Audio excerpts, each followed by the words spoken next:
So this is my favorite part of seed starting, is moistening the soil before I add it to the cell packs.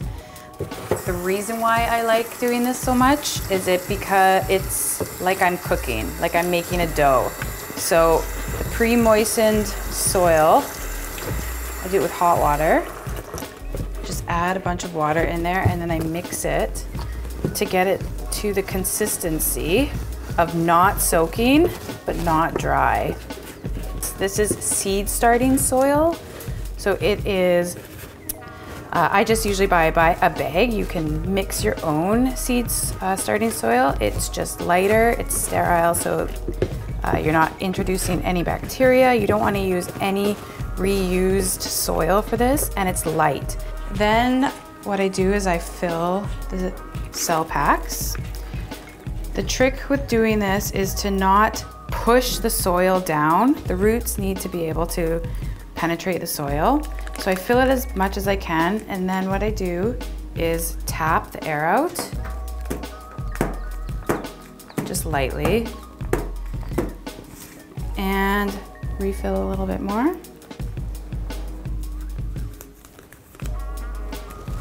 But what I love so much about seed starting and doing this all on my own is that I take my time. So this is my time, I'm mindful, so I'm not rushing through any of this.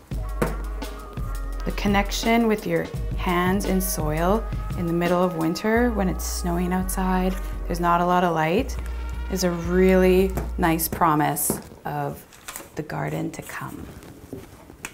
The next step with planting seeds is to write your labels.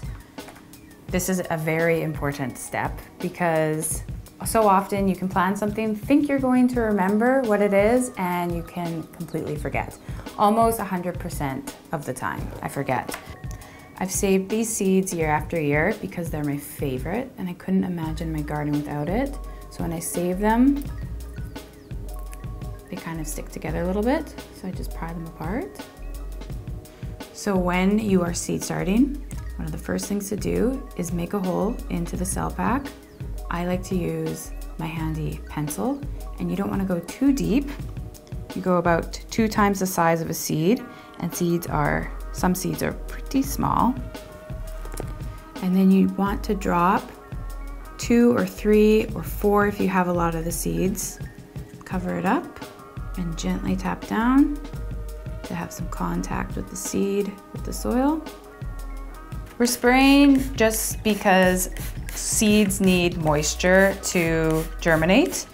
What they don't need is light, so we can put this somewhere dark after this, but keeping the soil moist and not super saturated is what the seeds needs to break through the top level of the soil. After the seeds have been sprayed, you want to cover them with a type of plastic. I reuse these every year. This helps trap the moisture in their little greenhouse, which will help the soil not to dry out on the top level, on the top layer. So you're creating a little greenhouse effect, and again, you can use a piece of saran wrap or recycled plastic just to keep the moisture locked in.